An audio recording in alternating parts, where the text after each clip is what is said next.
Sige, kung wala na. So, kung Mr. Chair, si Congressman Plato. Other matters. Sige, go ahead. Other matters. Thank you, Mr. Chair.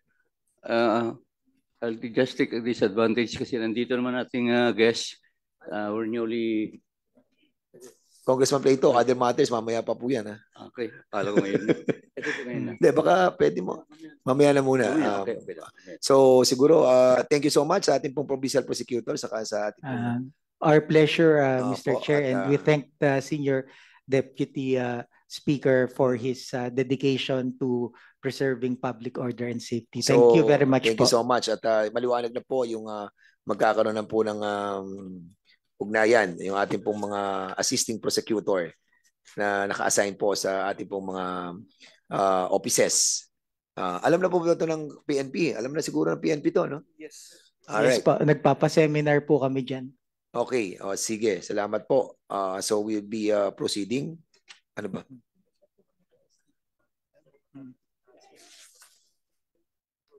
Okay, dun po tayo sa sa San Fernando. So unahin po natin yung kay sino pa ba po ang hindi nakakapag salita tungkol sa San Fernando? Andito po yung mayor ng ating pong San Fernando, Pampanga, si Mayora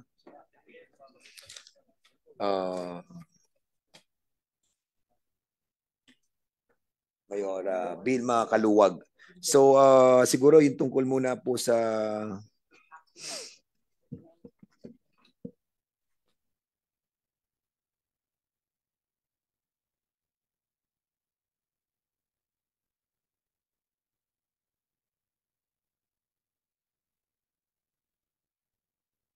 1 minute suspension.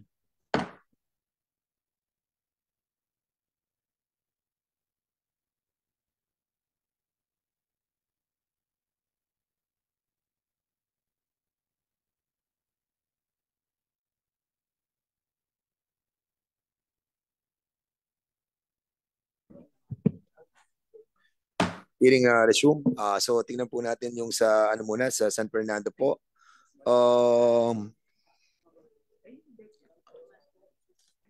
Okay, yung kay Barangay Captain Matt De La Cruz, andito ba yung mga relatives ng andito po ba? Nakapagsalita po ba nung last sila? Nung last hearing? Oh, yeah. Siguro i-update tayo dito ng PNP tungkol sa kaso nung kay Barangay Captain Matt De La Cruz. So sino ang may hawak na investigador dito?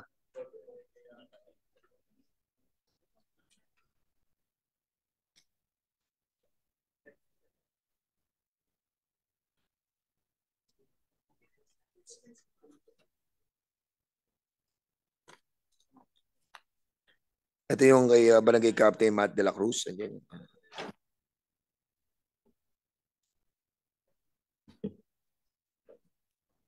We invite also yung relative na diyan Can you kindly sit down dito po sa right side?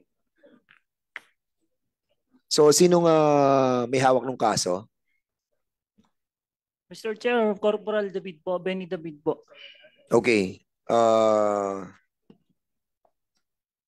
Ano update sa kasong to? For update, sir, for refiling po siya, sir.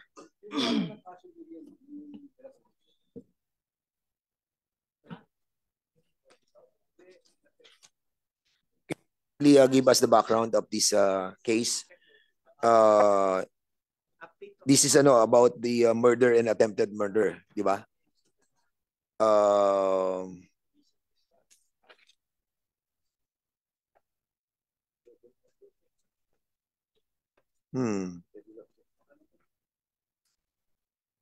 So ano nang case build up nyo dito?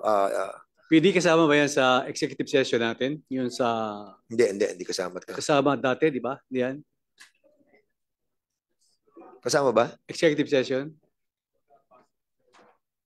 Yung kay De La Cruz. Kasama na natin sa executive session, ma'am. Para sabay-sabay na pati yung sa Arayat, di ba? Yung kay Che, Consul Che, di ba?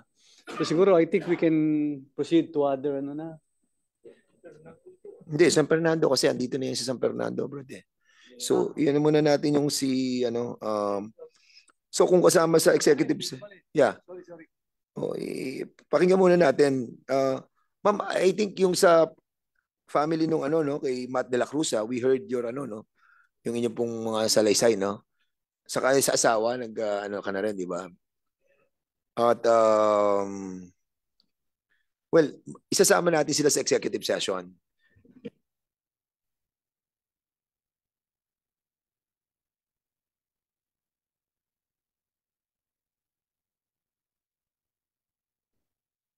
And also sa San Fernando ay kasama rin yung kay ano kay Liang. Kay Liang ba San Fernando as well? No? Andito ba yung pamilya nung kay Liang? We have invited as well yung mga relatives. Andiyan ba? Nung kay Barangay Captain Jesus Liang. Mr. Chairman, yung kay Chairman de la Cruz kasama sa executive session mamaya daw. Okay, so ang Pero andyan na yung pamilya, baka may gusto sabihin sila. Sige, nakapag-deliver na sila ng kanilang testimony in the last hearing. Pero if you want to say something about this case, no, you can do so. Tapos saka na lang tayo mag-executive session afterwards para pag na-discuss na natin yung iba pa na area. Gusto niyo pong magsalita? Yung kay Opo. Kapitan Alvin Mendoza, kasama rin yan sa executive session, PD, di ba? Mendoza, De La Cruz, Hipolito, they're part of the executive session. Tama po. Salamat po. Sige ma'am, yung pamilya po ni Barangay Captain Matt de la Cruz. Magandang tanghali po. Ako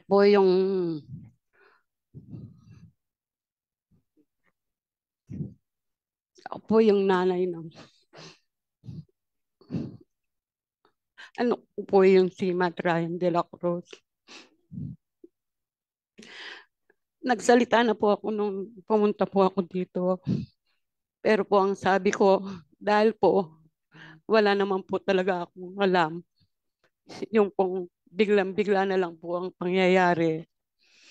Kaya po, ano na lang po, yung pagpunta po ko dito, talaga pong hindi ko naman po pwedeng sabihin yung hindi ko naman po alam. Kasi po, bigla pong nangyari yon. At wala naman po talaga akong alam na yung anak ko po kasi talaga pong mabait naman po at wala pong kaaway. Yun, kaya po, ano na lang po yung sa akin siguro, bahala na lang po siguro yung Panginoon. Kasi po, kaya inaano ko na lang po sa kanya. Dahil po, yung mga po ko, maliliit pa po, kailangan po nila ako. Dahil po, sa kanila lang po, sa kanila ko na lang po binibigay yung attention dahil sa pagkawala ng anak ko. Yun po, kaya bahala na po na lang po yung Panginoon. Okay, so yung wife also, baka gusto mo rin magsalita.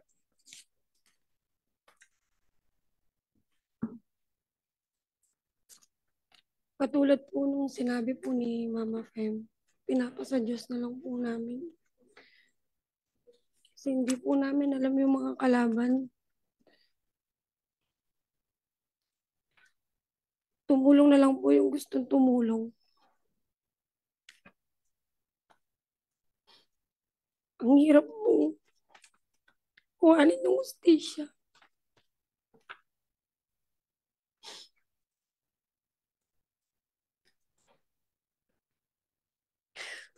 Lalo na kung wala po kaming alam na kaaway niya. Ang hirap po.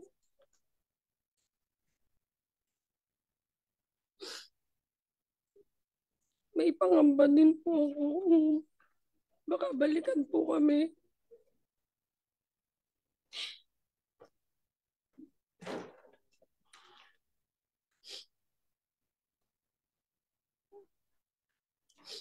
may time po na iniisip ko na yung inuurong ko na lang po yung kaso.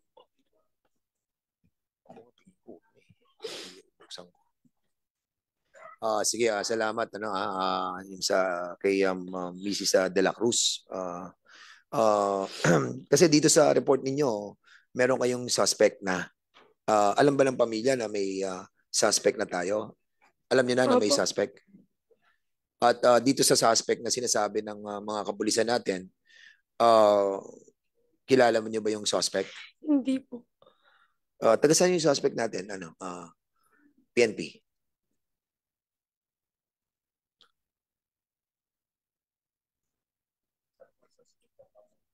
Barangay San Juan, San Simon. So hindi siya taga San Fernando. No? At meron pang dalawang John Does. Di ba? At ito, may relation to dun sa sinasabi nyo na gang din, yung sa gun for hire. Sa Alvin Mendoza, Your Honor, Mr. Chair. Hindi, pero dito sa Matt De La Cruz. Yes, Your Honor. Meron din siyang connection, di ba? Parang Yes, Your Honor. iisa yung killer nung nung kay Alvin Mendoza saka kay Hindi natin, sir, ma-establish na isa, but the empty shell na Same. na-recover, yes, Your Honor. Yeah. Nag-hit, Your Honor. Okay, nag-hit siya doon. Okay.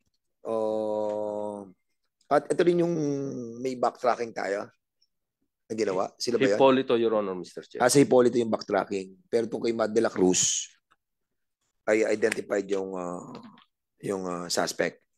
So, hindi pa siya na-file, no? Para sa Na-file na, sir, but however, sinubject po, sir, sa DC-20 and meron pa rin po tayo, sir, na requirement na kailangan po na satisfy para po, sir. So, nasa prosecutor's office pa rin. Yes, Your Honor. So, meron pa, sir, kaming kailangan i-comply. alright. Sige. So, yun ang status nung kaso nung kay Yes, Matt De La Mr. Cruz. Anyway, sige. So, medyo maliwanag na po yung kaso nung sa Mendoza, sa De La Cruz, Hipólito, Lumbang. Punta na tayo sa last two, yung kay Liang saka kay Tubig. So, yung kay Liang, wala dito yung pamilya. No? Anong update yung kay Liang? Liang, oo. Anong update natin doon? Yan, sige, si Investigador, what's your name, sir? I'm a Police Staff Sergeant Levi Almadin, sir. So, ano na pong update dito kay Liang? Since may warrant of arrest na po yung mga suspect, nag-create po ng tracker team ang kapulisan po. Identified na dito, di ba? Yes, Mr. Speaker. Yung kay ito naman tungkol doon sa palengke, no? Yung a certain Kim, Yes, okay na to. Sige, okay. yes, Okay na to. Sige, okay. Naintindihan ko na to kay Liam. Okay. Sige, punta na tayo doon kay board member Jerome Tubig. So, andito ba yung pamilya ni Jerome Tubig? Wala. Wala po ba? So, sige, update na lang. Sino may hawak ng kaso? Your Honor, Police Staff Sergeant Ian Roy de Rosario, sir. Sige, go ahead. Investigator on case. Update, sir.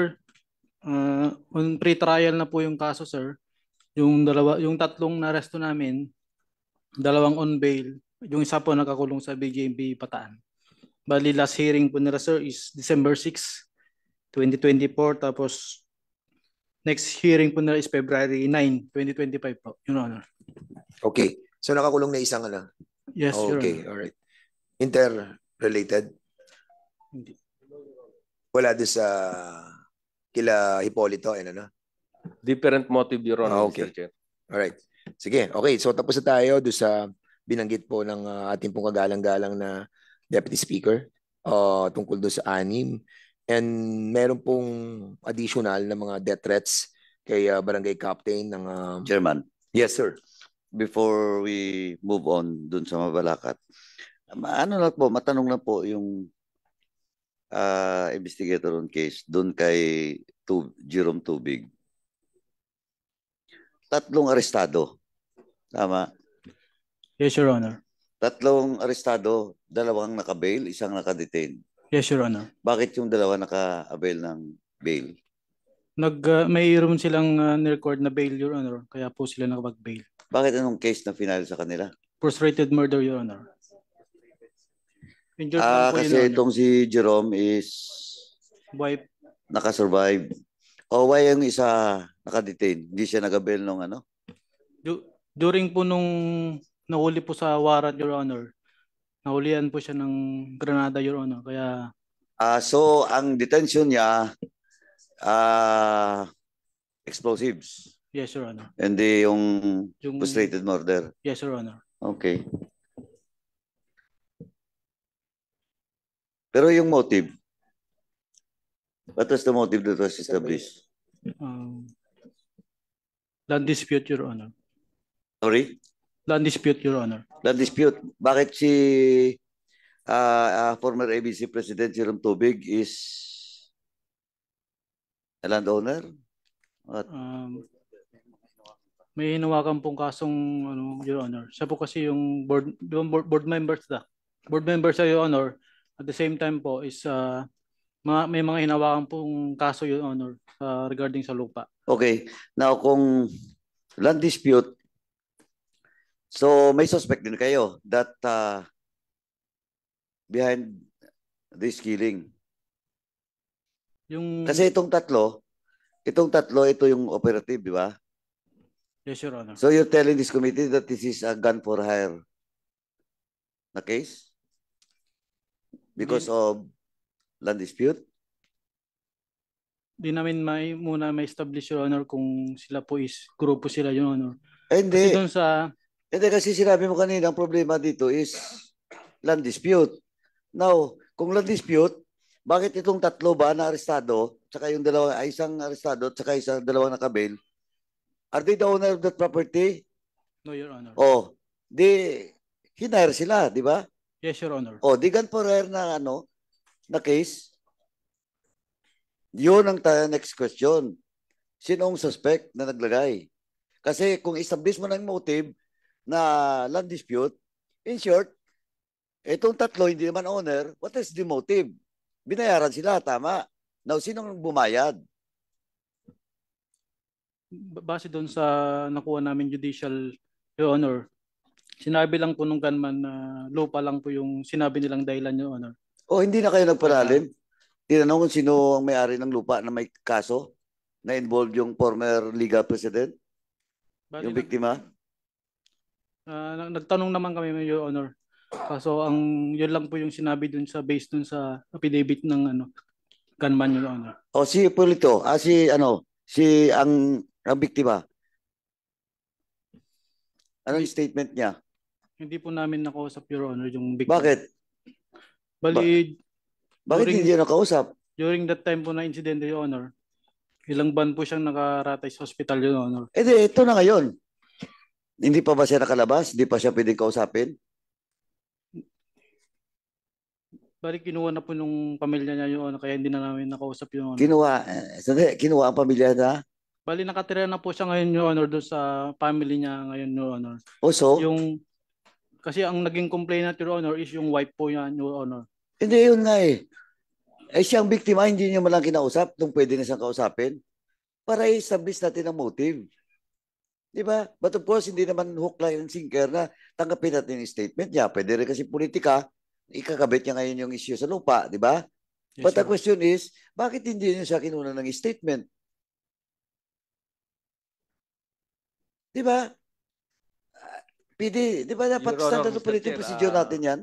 May I request for an executive session with regards to the motive, Your Honor, Mr. Chair.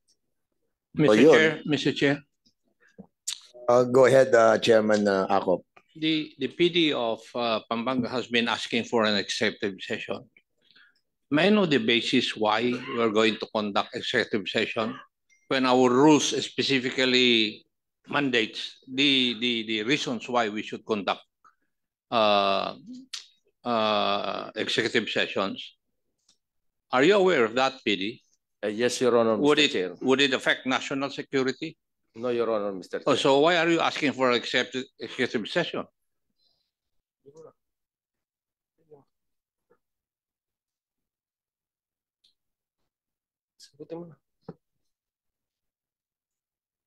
Sabihin nyo sa amin para maintindihan namin. Your Honor, during the investigation, Your Honor, hindi po nagipag- Investigation ng anong kaso kay Attorney Tubig, Your Honor.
Para puntaan namin yung si Attorney Tubig pati yung family, Your Honor.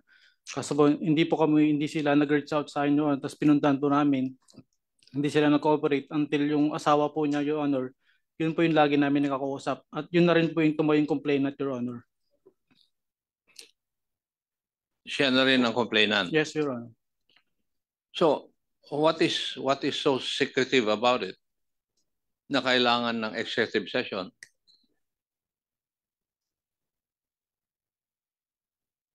Kasi may nahuli na kayo, di ba? Dalawa ang on bail. Yung isa nakakulong siguro because of other crimes committed. Tama? So, yes, Your Honor. Lahat na it is of public knowledge. Kasi nakapile na yung kaso. Pero hindi pa nyo sinasagot si Honorable Paduano. Sino pa ba ang kalaban niya doon sa land dispute?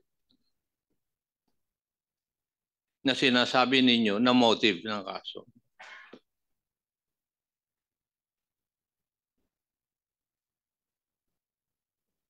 Yung ba ang hindi nyo gustong sabihin sa amin kung sino ang nakalaban niya o kalaban niya sa land dispute? Ano, iho? Sabi ko naman sa'yo, papunta ka pa lang, pabalik na ako eh. O bakit hindi nyo pwedeng sabihin sa amin dito, you're under oath. Gusto mo, ikulong ka namin for not answering the questions which are valid? Are you going to answer or not? Based dun sa Hindi, judicial... sagutin mo muna ako, sasagot ka ba? Based dun sa Hindi, judicial... sagutin mo muna ako, sasagot ka ba? Yes, Your Honor. Yes. Kasi I will move to cite you in contempt for not answering the question. A valid question na that. Kayo ang nagsabi na mayroon land dispute na involved si Attorney Tubig. Sino po ang kalaban niya doon sa land dispute?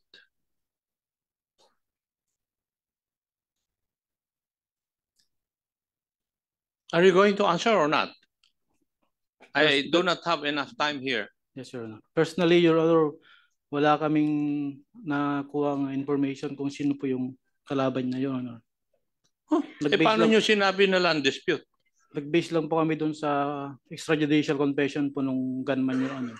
Yun po yung narinig niya dun sa kasama niyang nagplano dun sa krimen, Your Honor. Pag dispute, hindi ba there are two sides? Naniniwala ka ba ron?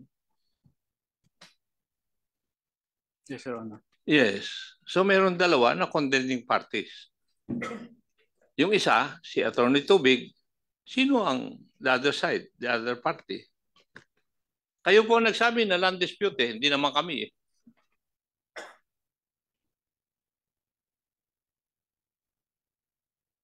Sino? I know that you are hiding something by your actions alone. No, Your Honor, hindi ko po alam, Your Honor. Nag-base lang po kami dun sa judicial affidavit ng gunman. Who is your chief of police?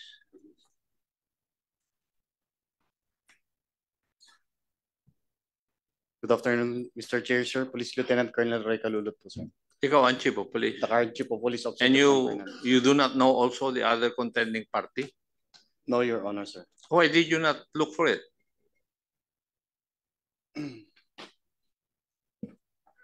We will look for it, sir. Hindi mo naman sinasagot yung tanong ko, Iho. Why did you not look for it? Ang kaso ni Attorney Tubig nangyari nung December 28, April 17, 2023. 2023 pa, ngayon nyo lang hahanapin kung sino yung kalaban niya sa land dispute. Yung pa ang gusto mong sabihin na, Chief? No, Your Honor, sir. Oh, kasasabi mo lang na you will look for it eh. So ngayon mo lang gagawin. Yes, sir. Huh? Is that not within the jurisdiction of neglect of duty?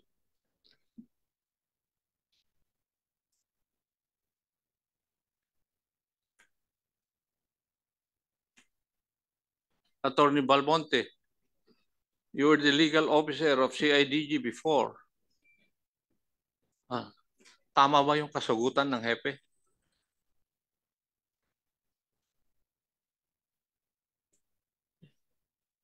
Di ba? Sa pag-iimbestiga, dapat kompleto. Yes, Your Honor, sir. And you did not even bother to ask sino po ba ang kalaban dun sa land dispute?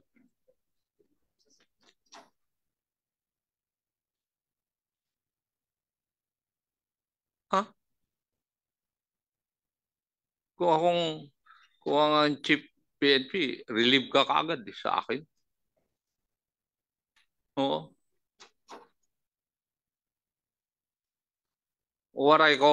You're doing what I call a very, very sloppy investigation.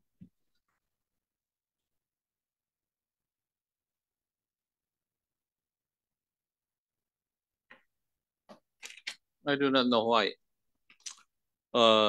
Ganyan ngayon. Hindi nyo alam. Para to tell you frankly, personally, I do not believe that you do not know. Ayun, dalawa na mag-amo. Alam ninyo. Ano bang pinag-uusapan dito, Chairman Akop? Lupa? Land dispute? Kasi ang land reason, dispute? ang motive dun sa pagbaril kay Attorney Tubig, land dispute. Gaano kalaki yung lupa? Kasi parang hindi ko pa na-encounter yung... Sila nagsabi eh. Sa tanong ni... Hindi. Kung may dispute, di ba dalawang contending parties yan? Yes. Basically.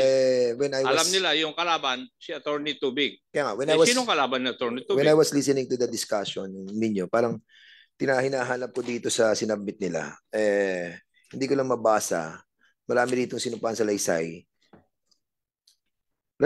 Report nyo to, di ba? PNP, report nyo. Oy, Sir, Chief.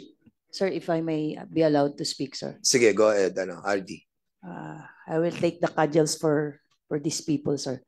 As intimated to me, sir, by the provincial director, sir, may nahuli, sir, sila, yung mga suspects, sir, and during interrogation, sir, they revealed na ang sinabi sa nang nag-hire sa kanila, sir, ang possible motive, sir, is land dispute, sir. For clarification lang, sir, si Attorney Tubig, sir, is not part of... Sandali lang. Yes po, sir. Sinabi nila ang possible motive. Sila ang hinire na pumatay yes o bumaril. Po, sir. Ang sinabi po sa kanila is land dispute daw po. Ay, bakit possible motive ang sasabihin? Because, sir, ang sinasabi ko po, sir, is possible, sir, because si Attorney Tubig, sir, is not part of the land dispute. May mga hinawakan siya na mga kaso about land dispute, sir. So, Attorney Tubig himself intimated to them, sir, na ito yung isa sa tinitignan po nila na possibly. However, I think the reason why the provincial director is requesting for executive session, sir, is there is another motive they are looking to other than the land dispute. I think that's the reason why they're requesting, sir, for executive session, sir. Yes. Pero the other reason, does it affect national security? To my appreciation, sir, no, sir. Okay. Then, therefore, there's no basis for executive session. Why are you afraid to reveal it to us in public?